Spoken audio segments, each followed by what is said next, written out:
তো মুসলমানদের মধ্যে যেন এই নেতৃত্বের গুণ তৈরি না হতে পারে, এই জন্য ডেমোক্রেটিক কালচার, গণতন্ত্রের কালচার মুসলমানদের মধ্যে দেওয়া আছে। কেন? গণতন্ত্র এমন এক কালচার, গণতন্ত্র এমন এক কালচার যেখানে এক দলের নেতা আর এক দলের নেতার বিরুদ্ধে মিথ্যে তো বলবেই। নিজ দলের একই আসনের মনোনয়ন প্রার্থী একজন, 5 জন, 10 জন নেতাও একই দলের নিজের আসনের প্রতিদ্বন্দ্বী মনোনয়ন প্রার্থীর বিরুদ্ধে মিথ্যা বলবে।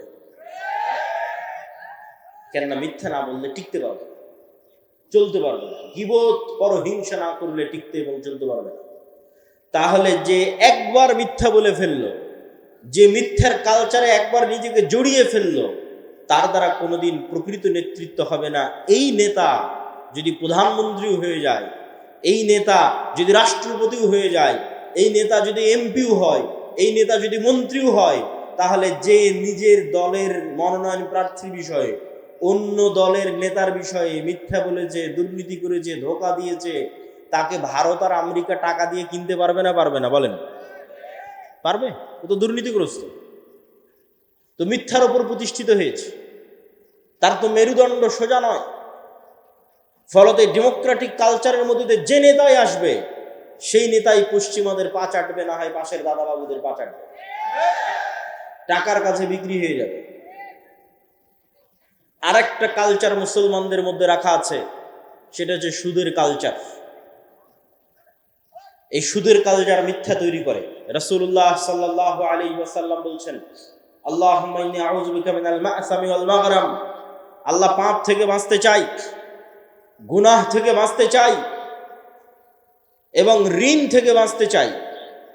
আল্লাহর নবীকে সাহাবীরা জিজ্ঞেস করছেন, আল্লাহর নবী আপনি কেন এত ঋণ থেকে বাঁচতে চান?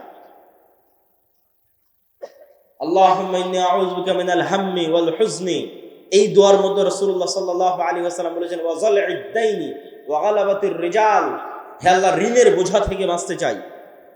আল্লাহর নবীকে সাহাবীরা জিজ্ঞেস করলেন, আপনার প্রত্যেক দোয়ায় ঋণ থেকে বাঁচতে চাওয়ার দোয়া কেন থাকে?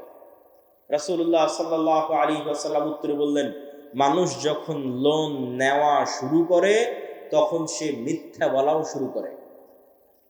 আজকে উপস্থিত অসংখ্য মা বোন আছে, যে সমস্ত মা বোন কিস্তির সাথে জড়িত আছে, তারা হলফ করে বলেন, বুকে হাত দিয়ে বলেন, কতজন শতভাগ সত্যবাদী। কি আপনারা বুঝতে পারছেন না কথা? কিস্তি থেকে যে একবার টাকা নিয়েছে, তার পক্ষে কি সত্যের উপর অটল থাকা সম্ভব? সম্ভব নয়। তাকে মিথ্যার আশ্রয় নিতেই হবে। আর এইভাবে যখন একটা প্রজন্ম মিথ্যুক তৈরি হয়ে যায়, একদল মা মিথ্যুক তৈরি হয়ে যায়, মিথ্যার আশ্রয় নেয়, তখন এই সমস্ত মায়ের পেট থেকে, এই সমস্ত সমাজ থেকে ওমর ইবনুল খাত্তাব, তারেক বিন জিয়াদ, সালাহুদ্দিন আইয়ুবীর জন্ম অসম্ভব, ইম্পসিবল। শুধু গোলামি জন্ম নিবে, গোলামি তৈরি হবে। যারা মিথ্যার আশ্রয় নিয়ে নিজে বিক্রি হয়ে যাবে, দেশকে বিক্রি করে দিবে। সম্মানিত উপস্থিতি, মুসলমানদের মধ্যে দুইটা কালচার টিকিয়ে রাখা আছে, একটা ডেমোক্রেটিক কালচার, গণতন্ত্রের কালচার, আর একটা সুদের কালচার। সব মুসলমানকে যদি সুদের সাথে জড়িয়ে ফেলা যায়, তাহলে সব মুসলমানকে মিথ্যুক বানানো যাবে। এমনিতেই 190 বছর ব্রিটিশদের গোলামি করার কারণে এমনিতেই মুসলমানেরা দুর্নীতিগ্রস্ত। এমনিতেই ইউরোপীয় উপনিবেশ যেখানে যেখানে প্রতিষ্ঠিত হয়েছে, সেখানে সেখানে মুসলমানদের মিথ্যা, দুর্নীতি, ধোঁকার কালচার বৃদ্ধি পেয়েছে। যেখানে ওদের শাসন যত মজবুত, যত নিকৃষ্ট, যত জঘন্য ছিল, ওখানে মিথ্যা ধোঁকার কালচার তত বেশি। এই জন্য ভারত, পাকিস্তান, বাংলাদেশের মুসলমানেরা যত মিথ্যা বলে, তার চেয়ে তুলনামূলক রোহিঙ্গা মুসলমানেরা, তার চেয়ে তুলনামূলক আফ্রিকার মুসলমানেরা বেশি মিথ্যা বলবে, বেশি দুর্নীতি করবে, বেশি ধোঁকা দিবে। কেননা তাদের গোলামি আরো শক্ত, আরো মজবুত, আরো কঠিন। ফলত গোলাম অবস্থায় জীবনযাপন করতে করতে মিথ্যা বলা শিখতে হয়েছে। একটা টাকার জন্য, একটা রুটির জন্য দুর্নীতি করা শিখতে হয়েছে। সেই কালচার, সেই স্বভাব রক্ত থেকে যায়নি। ফলত নেতার জন্ম হওয়া সম্ভব নয়, নেতৃত্বের জন্ম হওয়া সম্ভব নয়, জাতির মুক্তি সম্ভব নয়। জাতির মুক্তি তখনই সম্ভব যখন প্রকৃত নেতার জন্ম নিবে, যেই নেতার মেরুদণ্ড হবে সোজা। আর তখনই মেরুদণ্ড সোজা হবে যখন জীবনে কোনোদিন মিথ্যায়, অন্যায় এবং দুর্নীতির আশ্রয় নেয়নি। তখন আর হৃদয়ে প্রকৃত ঈমান ঢুকেছে। এই নাম কস্তে ঈমান নয়, লোক দেখানো সালাত নয়, লোক দেখানো উমরা নয়, লোক দেখানো মুখের দাড়ি নয়। প্রকৃত ইমানের ভিত্তি হচ্ছে যখন সে সত্যবাদী, আল্লাহর সাথে সত্যবাদী, জনগণের সাথে সত্যবাদী, আল্লাহর সাথে ন্যায়পরায়ণ, জনগণের সাথে ন্যায়পরায়ণ, আল্লাহর সাথে আমানতদার, জনগণের সাথে আমানতদার। সম্মানিত উপস্থিতি, আমাদের আজকের বক্তব্যের বিষয় ঈমান বিল গায়েব। কেন আজকের মুসলমানেরা, আজকের গাজার মুসলমানেরা ইসরায়েলের তুলনায় যত দুর্বল, আজকের সমগ্র বিশ্বের মুসলমানেরা আমেরিকা এবং ইসরায়েলের তুলনায় যত দুর্বল, মুসা আলাইহিস সালাতু ওয়াস সালাম তার চেয়ে শতগুণ দুর্বল ছিলেন, তার চেয়ে হাজার গুণ দুর্বল ছিলেন ফেরাউনের কাছে, ফেরাউনের তুলনায়। আপনাদের এই গোদাগাড়ি মাটি কাটার চরের একজন কৃষককে যদি বলা হয়, একজন রাখালকে যদি বলা হয়, একজন কাজের লোককে যদি বলা হয় যে তোমাকে দাওয়াত দিতে হবে ডোনাল্ড ট্রাম্পের কাছে গিয়ে, তাহলে আপনাদের এই মাটি কাটা গোদাগাড়ির একজন চরের মানুষ ডোনাল্ড ট্রাম্পের কাছে গিয়ে দাওয়াত দিবে। ওই ডোনাল্ড ট্রাম্পের কাছে এই মানুষ যত অসহায়, তার চেয়ে বেশি অসহায় মুসা আলাইহিস সালাম ছিলেন। কেন? এই চরের মাটি কাটা গোদাগাড়ির এই চরের মানুষের নিজের জমি জায়গা আছে, নিজের বাপ মায়ের পরিচয় আছে, নিজের আত্মীয় স্বজন আছে, নিজের গ্রাম বাড়ি আছে। আর মুসা আলাইহিস সালাতু ওয়াস সালাম সেই গোলাম কওমের মেম্বার, যাদের প্রত্যেক পুরুষকে জবাইয়ের আদেশ দেওয়া আছে, যার পিতামাতার পরিচয় তিনি বুক ফুলিয়ে ফেরাউনের সামনে দিতে পারবে না, পিতামাতার পরিচয় গোপন রেখে ফেরাউনের বাড়িতে মানুষ হতে হয়েছে। মা তার পরিচয় মুখ ফুলিয়ে বলতে পারেনি এটা আমার সন্তান। সেই গোলাম কওমের সন্তান মুসা আলাইহিস সালাতু ওয়াস সালাম। শুধু কি তাই, মুসা আলাইহিস সালাতু ওয়াস সালামকে যখন নবী বানানো হচ্ছে তখন উনি মানুষের বাড়ির কাজের চাকর, 10 বছর থেকে একজন মানুষের বাড়িতে কাজ করতেছেন। শুধু কি তাই, মুসা আলাইহিস সালাতু ওয়াস সালামকে যখন নবী বানানো হচ্ছে তখন তিনি হত্যার আসামি, ফাঁসির দণ্ডপ্রাপ্ত আসামি। মুসা আলাইহিস সালাতু ওয়াস সালামকে সেই ব্যক্তির বিরুদ্ধে দাওয়াত দিতে পাঠানো হচ্ছে যেই ব্যক্তির কাছে তিনি ফাঁসির দণ্ডপ্রাপ্ত আসামি। শুধু কি তাই, যেই ব্যক্তির তিনি এক সময় নিমক খেয়েছেন, যেই ব্যক্তির বাড়িতে তিনি বড় হয়েছেন, তার বিরুদ্ধে তিনি কিভাবে দাঁড়াবেন, তার সামনে কিভাবে দাঁড়াবেন? না আছে বংশ পরিচয়, না আছে ব্যক্তি পরিচয়। সম্মানিত উপস্থিতি, মুসা আলাইহিস সালাতু ওয়াস সালাম আজকের আমার এবং আপনার তুলনায়, আমি তো উদাহরণ দিয়েই বলে দিলাম যে আপনাদের যে কোনো একজন উঠে এখন তাকে বলা হচ্ছে যাও ডোনাল্ড ট্রাম্পের কাছে দাওয়াত দাও, এইটা আজকের দুনিয়াবি বৈষয়িক দিক থেকে যত অসম্ভব, মুসা আলাইহিস সালাতু ওয়াস সালামের ফেরাউনের কাছে দাওয়াত দিতে যাওয়া ছিল তার চেয়ে বেশি অতুলনীয়, বেশি অসম্ভব। কিন্তু মুসা আলাইহিস সালাম পারলেন কিভাবে? মুসা আলাইহিস সালাতু ওয়াস সালামের সফলতার রহস্য কোথায়? মুসা আলাইহিস সালাতু ওয়াস সালাম তখনই সম্ভব ফেরাউনের সামনে বুক ফুলিয়ে দাওয়াত দেওয়া যখন মুসা আলাইহিস সালাতু ওয়াস সালামের অন্তরে ঈমান বিল গায়েব, ইয়াকিনের লেভেলে, যে চোখে যা দেখা যাচ্ছে তাই সব নয়, এর বাইরে আড়ালে গায়েব আছে, গায়েবী মদদ আছে, আল্লাহর ক্ষমতা, আল্লাহর অস্তিত্ব, আল্লাহর শক্তি, ফেরেশতার অস্তিত্ব, নূরের অস্তিত্ব, এগুলো সম্পর্কে যখন মুসা আলাইহিস সালাতু ওয়াস সালামের ইয়াকিন অর্জিত হবে, গায়েবের উপর যখন মুসা আলাইহিস সালামের ইলমে ইয়াকিন হাসিল হবে, তখন মুসা আলাইহিস সালামের কাছে এই বিশাল ফেরাউনের সাম্রাজ্য একটা ধূলিকণার চাইতেও, একটা পিঁপড়ার চাইতেও দুর্বল মনে হবে। এবং ওই ইলমে ইয়াকিন আল্লাহ মুসা আলাইহিস সালাতু ওয়াস সালামকে দিয়েছিলেন। কিভাবে দিয়েছিলেন? মুসা আলাইহিস সালাতু ওয়াস সালামকে আল্লাহ বলেননি, মুসা এই যে জান্নাত থেকে একটা লাঠি নিয়ে আসলাম, এটা খুব ভয়ঙ্কর, ম্যাজেস্টিক, চমৎকার জাদুর লাঠি, এই লাঠি যদি তুমি ছাড়ো এই লাঠি সাপ হয়ে যাবে। জি না, দুনিয়াতে যত জাদুকর আছে, কবিরাজ আছে, যত সাপ খেলা দেখানো সাপুড়ে আছে, এদের নিজের প্রশিক্ষণ দেওয়া সাপ আর নিজের কাছে যত্নের সাথে রাখা পাথর আর লাঠি দিয়ে এদেরকে জাদু দেখাতে হয়। আপনি একটা দিবেন, সেটা দিয়ে পারবে না। তো মুসা আলাইহিস সালাতু ওয়াস সালামকে আল্লাহ সুবহানাহু ওয়া তাআলা এটা বলেননি এই যে জান্নাত থেকে লাঠি নিয়ে এসে দিলাম এটা এখন সাপ হবে, আসমান থেকে এক বিশাল স্বর্ণের লাঠি নিয়ে এসে দিলাম এটা সাপ হবে। জি না, মুসা তুমি যেই লাঠি নিজে ব্যবহার করছো, সাধারণ একটা গাছের 10 বছর, 15 বছর, 20 বছর আগে যেই লাঠি কেটে তুমি কাড়াল বানিয়েছো, রাস্তা অতিক্রম করো, গর্ত অতিক্রম করো, আউড় এবং ধান শুকাও, সেই লাঠি, যে লাঠি তুমি ব্যবহার করছো, আমি যদি 5-10 বছর থেকে এই ফোন ব্যবহার করি, 15 বছর থেকে এই বই ব্যবহার করি, আমার হাতে থাকে, তাহলে এই বই, আমার হাতে থাকা বই আজকে নতুন করে এসে কেউ দিচ্ছে না, এই নাও জান্নাত থেকে একটা বই দিলাম, এই বই এখন সাপ হয়ে যাবে। জি না, তুমি যেটা ব্যবহার করতেছো র্যান্ডমলি যেই লাঠি, সেই লাঠি আমি তোমার চোখের সামনে সাপ বানিয়ে দেবো। বলেন আল্লাহু আকবার। এটা হচ্ছে আল্লাহর শক্তি, যাতে মুসা আলাইহিস সালাতু ওয়াস সালামের ইলমে ইয়াকিন হাসিল হয় গায়েবের উপর। সম্মানিত উপস্থিতি, তাহলে আজকের মুসলমানেরা পরাজিত কেন? ইলমে গায়েবে ইয়াকিন নাই। মুসা আলাইহিস সালাম বিজয়ী কেন? ইলমে গায়েবে ইয়াকিন ছিল। মুহাম্মদ সাল্লাল্লাহু আলাইহি ওয়াসাল্লাম থেকে শুরু করে আবু বকর, ওমর, ওসমান, আলী থেকে শুরু করে আমর ইবনুল আস, খালিদ বিন ওয়ালিদ থেকে শুরু করে উমাইয়া খেলাফত, আব্বাসী খেলাফত থেকে শুরু করে সালাহুদ্দিন আইয়ুবী হয়ে মোহাম্মদ আল ফাতেহের তুরস্ক বিজয় পর্যন্ত এমন কোন যুদ্ধে মুসলমানেরা বিজয় অর্জন করেনি যেই যুদ্ধে মুসলমানেরা শক্তিশালী ছিল। এমন একটা যুদ্ধ ইতিহাসের পাতা থেকে দেখানো যাবে না যেই যুদ্ধে মুসলমানেরা শক্তিশালী অবস্থায় বিজয়ী হয়েছে। সুলতান সালাহুদ্দিন আইয়ুবী যখন জেরুজালেমের মসজিদে আকসা বিজয় করে, তখন সুলতান সালাহুদ্দিন আইয়ুবীর চাইতে ইউরোপীয় ক্রুসেডাররা শতগুণে বেশি শক্তিশালী ছিল।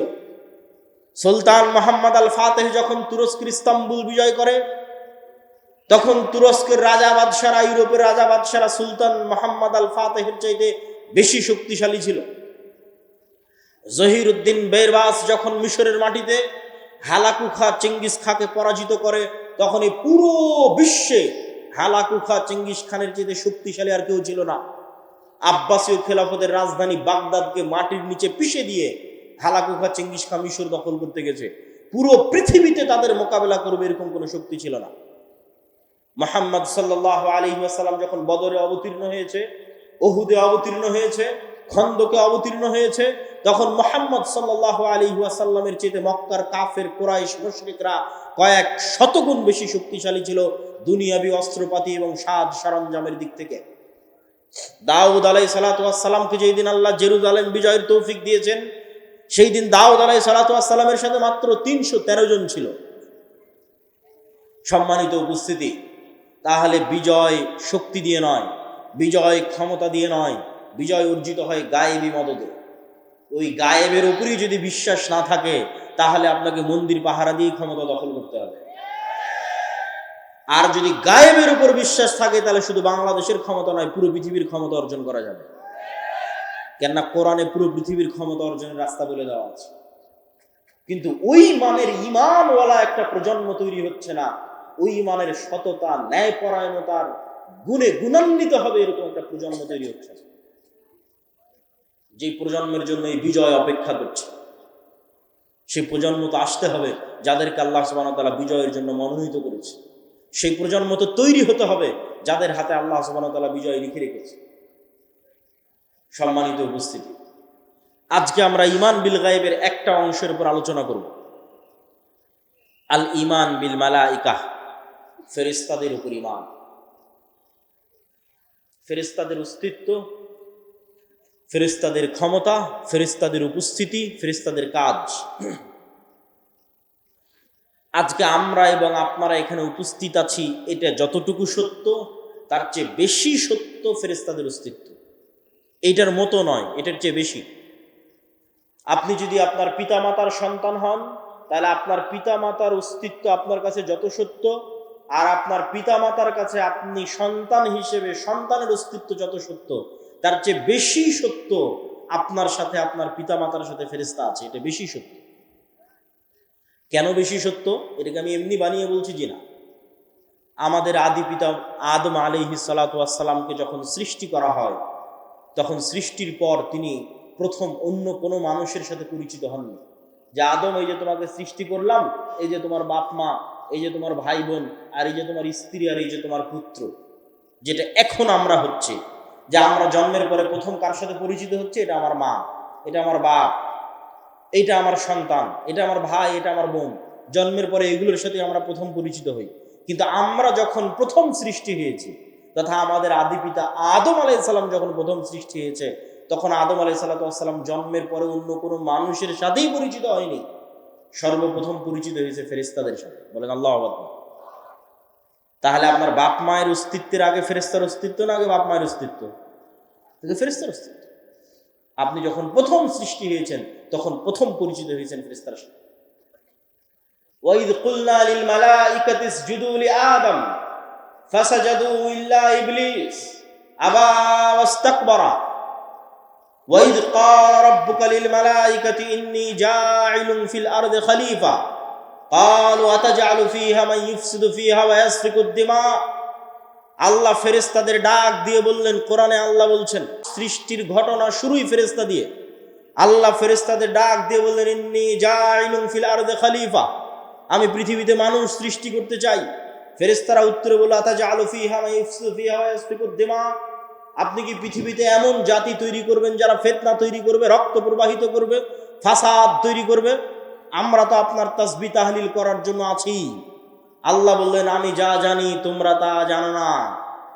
তারপরে যখন আদম সৃষ্টি করা হয়ে গেল, আল্লাহ সুবহানাহু ওয়া তাআলা আদমকে যখন সকল জ্ঞান দিয়ে দিলেন, তারপরে ফেরেশতাদের সামনে যখন প্রমাণ করে দিলেন আদম জ্ঞানে শ্রেষ্ঠ তোমাদের চাইতে, তখন এবার আল্লাহ ফেরেশতাদের বলছেন যে ফেরেশতারা তোমরা সবাই আদমকে সিজদা করো।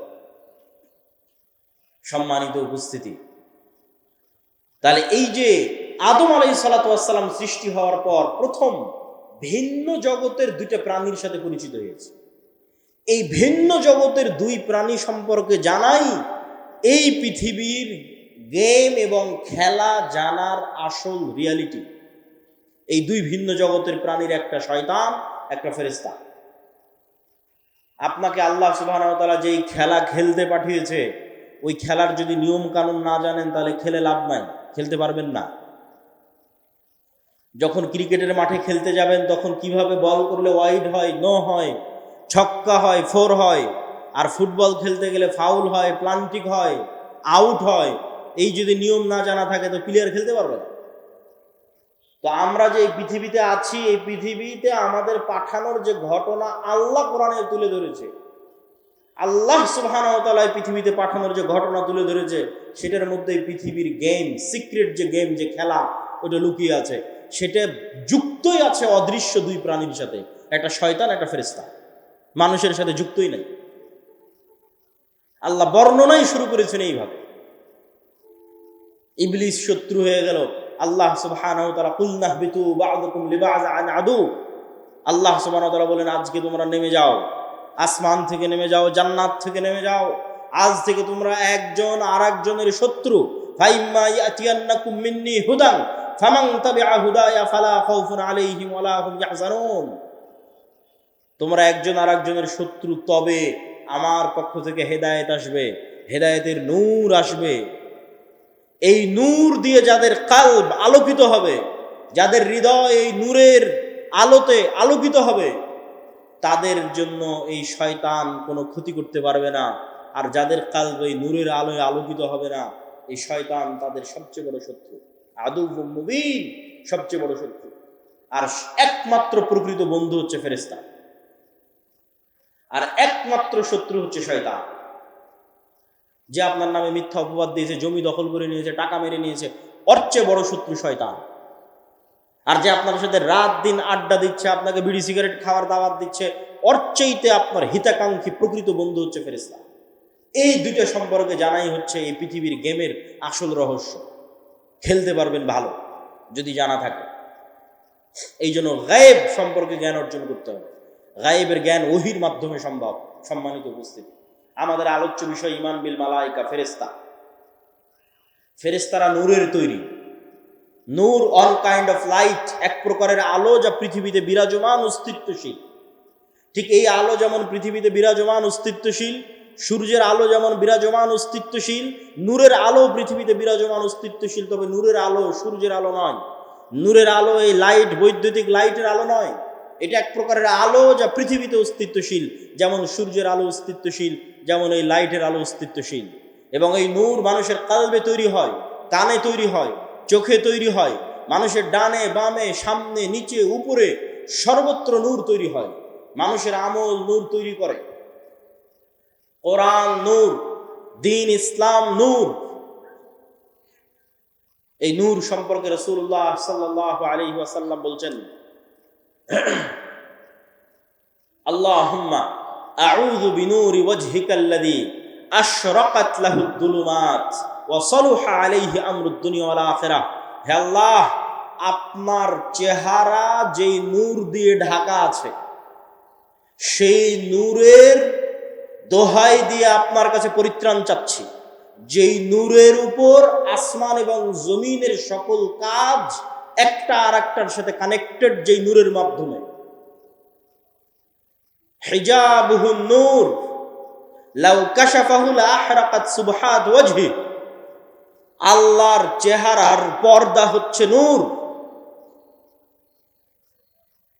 আল্লাহ এবং সৃষ্টিজীব, আল্লাহ এবং আসমান জমিন, এই দুইটার মধ্যে আর হিসেবে, পার্থক্যকারী হিসেবে সারা আসমান এবং জমিনে বিরাজমান আছে নূর। এটাই গায়েব।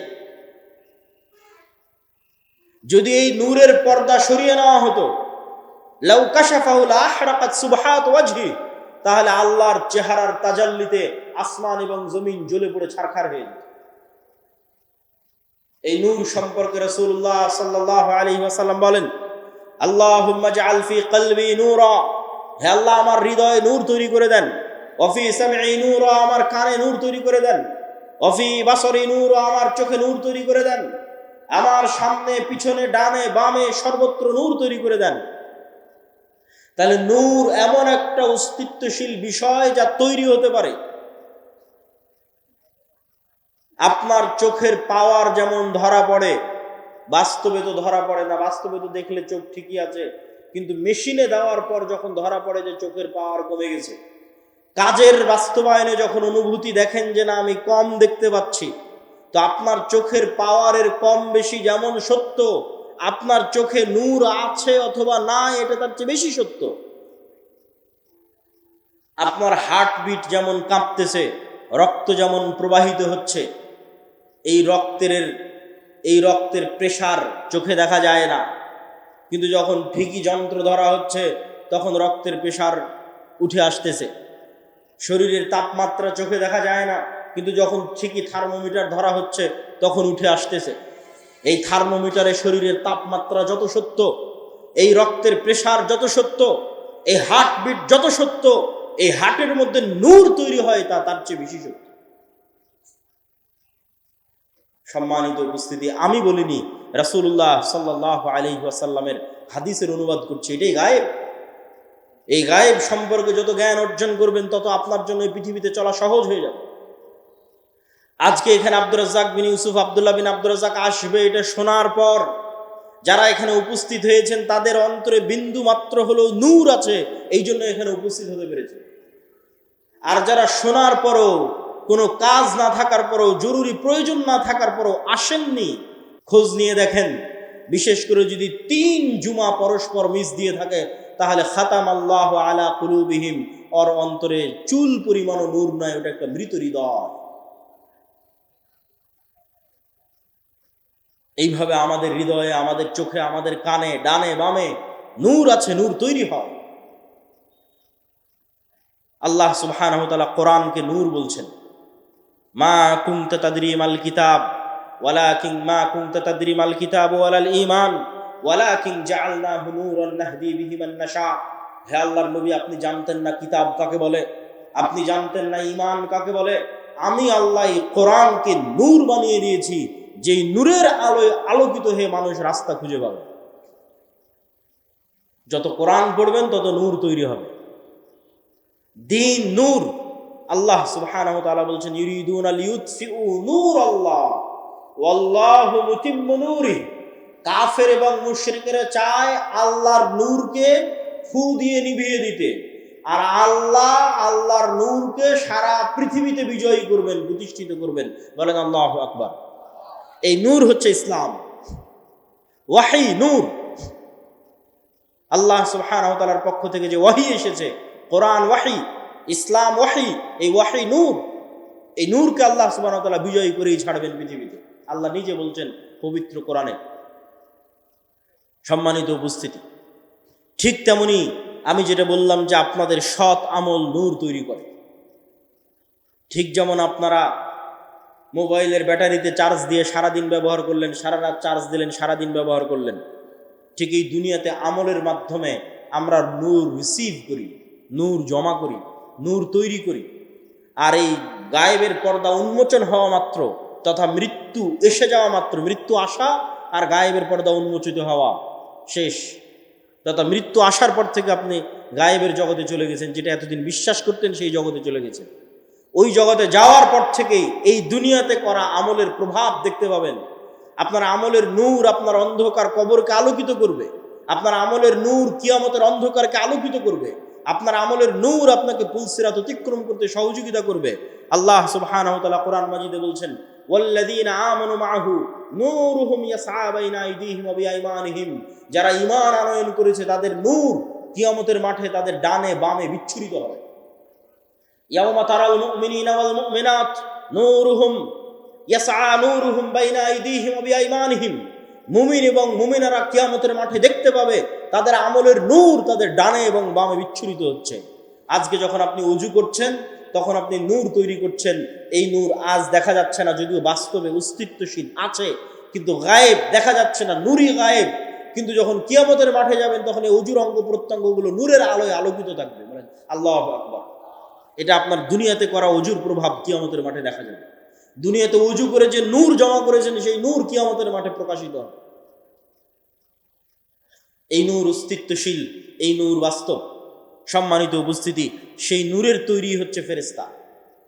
ফেরেশতারা হচ্ছে সেই নূরের তৈরি এবং মানুষের রূহ।